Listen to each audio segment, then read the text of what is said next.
علمی point number 4، یہ بھی بہت کریٹیکل مسئلہ ہے، زیورات کی زکات کا مسئلہ۔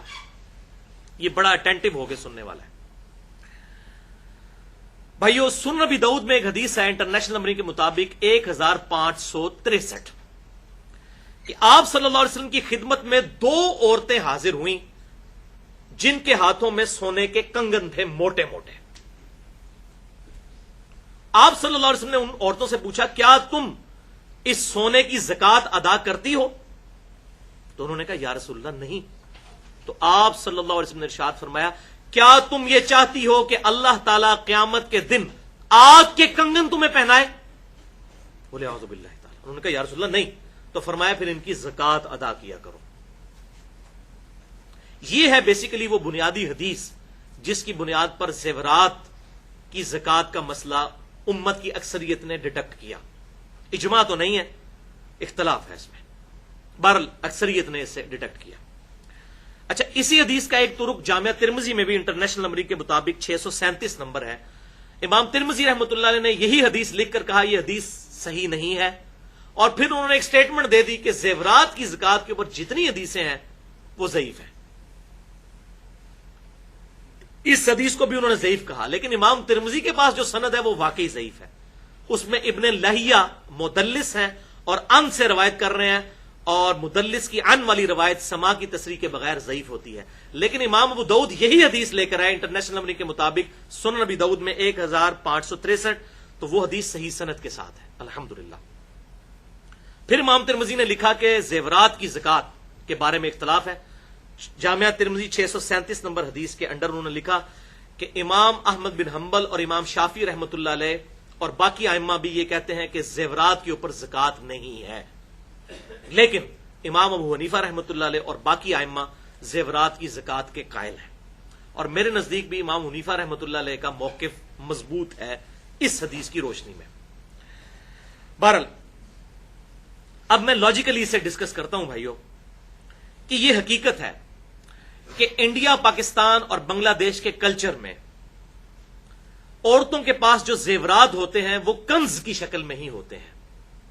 ان کو بھی یہ پتا ہوتا ہے یہ ہماری جمع پونجی ہے، مشکل وقت میں کام آئے گی۔ ہر وقت عورت نے وہ زیور پہنا نہیں ہوتا، اس سونے کو جوڑ کے ہی اس نے رکھا ہوتا ہے، بچت کی فارم میں رکھا ہوتا ہے، کنز کی فارم میں۔ لہذا لاجیکلی جب ہم خود ذہن سے سمجھ رہے ہیں کہ یہ سیونگ ہے، وہ عورت تو 2 کانٹے پہن لے گی یا 1 لاکٹ پہن لے گی یا 2-3 چوڑیاں پہن لے گی، باقی جو زیور جوڑا ہوتا ہے اس نے وہ کنز کی فارم میں کبھی کبھار پہنتی ہے۔ تو یہ عقل بھی مانتی ہے کہ اس کے اوپر زکات ہونی چاہیے، وہ کنز کی شکل میں ہے، خزانے کی شکل میں ہے، سیونگ کی شکل میں ہے۔ بعض لوگ اس میں پھر یہ بھی چکر کرتے ہیں، وہ کہتے ہیں جی اسی تے بچیاں دے نہ کر دیتا ہے جی زیور۔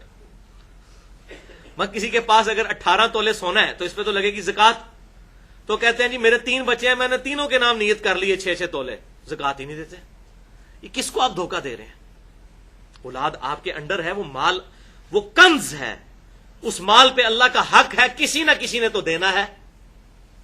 18 تولے سونا جو رکھا ہوا ہے سنبھال کے، یہ 18 تولے اللہ کا دیا ہوا ہے نا، اس 18 تولے پہ زکات تو نکلے گی۔ اچھا آپ نہیں دے رہے پھر کون دے گا؟ بچے بھی نہیں دے رہے، وہ نہیں دے رہے، وہ کہہ رہے ہیں 6 تولے ہیں نا، 6-6 کیا ہوا تینوں کے نام، 7.5 تولے کی تھریش ہولڈ پوائنٹ تو کراس نہیں ہوا، وہ یہ پھر بہانہ بناتے ہیں۔ تو یہ بالکل ہیلا بازی ہیں، اس طریقے سے مال کسی کے حوالے کرنے سے، صرف نام لے لینے سے، بچوں کے، چھوٹے بچوں کے نام کر لینے سے زکات سے جان نہیں چھڑائی جا سکتی۔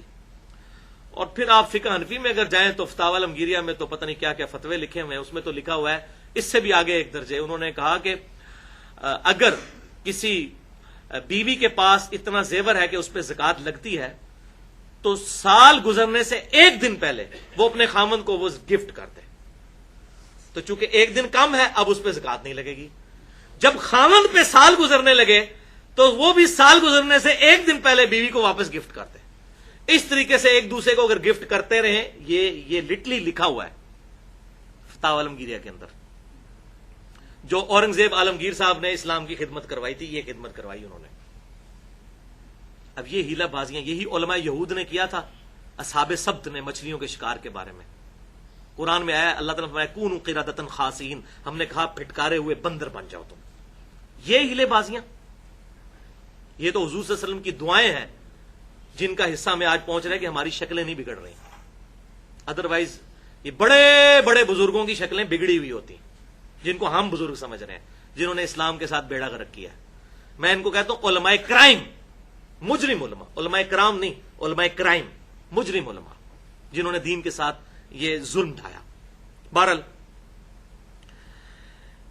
اس حوالے سے میرے نزدیک آپٹیمل سولوشن یہ ہے زیورات کی زکات کے حوالے سے, ایک حدیث کی روشنی میں جو بخاری اور مسلم کی متفقن علیہ حدیث ہے.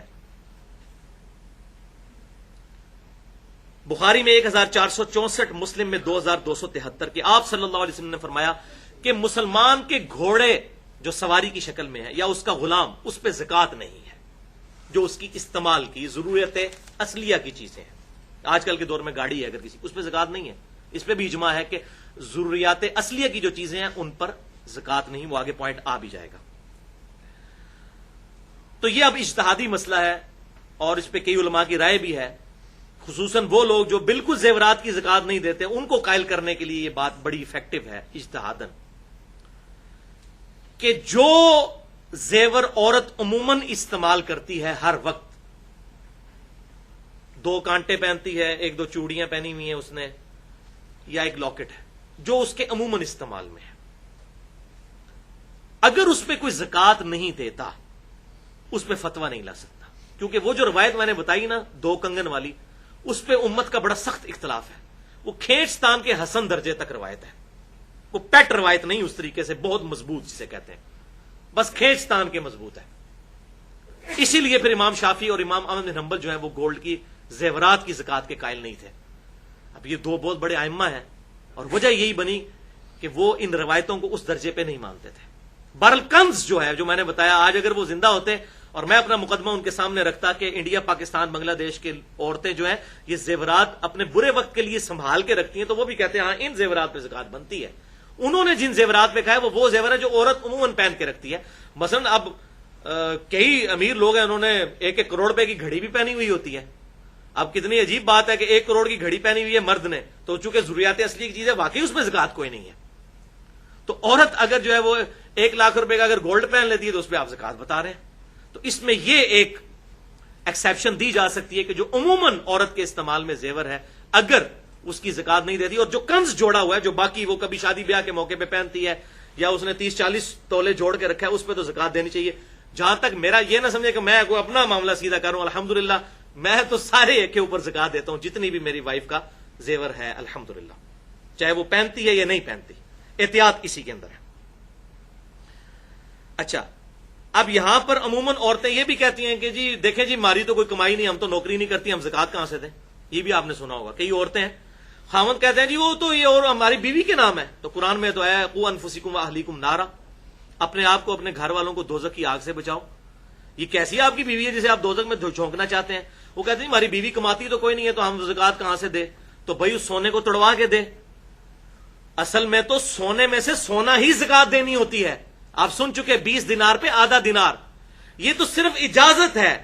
امت کے اجماع نے اسے ایکسپٹ کیا کہ جائز ہے کہ کرنسی کی شکل میں دے دیں, ادروائز اصولاً سونے میں سے سونا ہی زکات اور چاندی میں سے چاندی, جیسے بکریوں میں سے بکری. یہ تو جسٹ اجازت تھی, اور اب آپ اتنا بڑا بہانہ کر رہے ہیں کہ جی وہ عورت تو ہماری کماتی نہیں ہے, تو بھائی آپ دیں گے نا. تو جو مالی عبادت جو ہے اس میں نیابت ہو سکتی ہے. نیابت کہتے ہیں کسی کی طرف سے ادا ہونا, مالی عبادت. قربانی آپ اپنے گھر والوں کی طرف سے کر سکتے ہیں, مالی عبادت ہے. اسی طریقے سے زکات ایک خاوند اپنی بیوی کی طرف سے زکات دے سکتا ہے, اس کی طرف سے وہ ادا ہو جائے گی, اگرچہ اس کی بیوی اس کی مالک ہو, نیابت اس طریقے سے ہو جائے گی. لہٰذا یہ زکات لازمی اس حوالے سے کم از کم اس زیور کی تو ضرور ادا کریں جو کنز بنا کر رکھا ہوا ہے, ادر دین جو یوزل استعمال. اور بہتر یہی ہے کہ سارے پردے ہم تو الحمدللہ سارے پردے دیتے ہیں.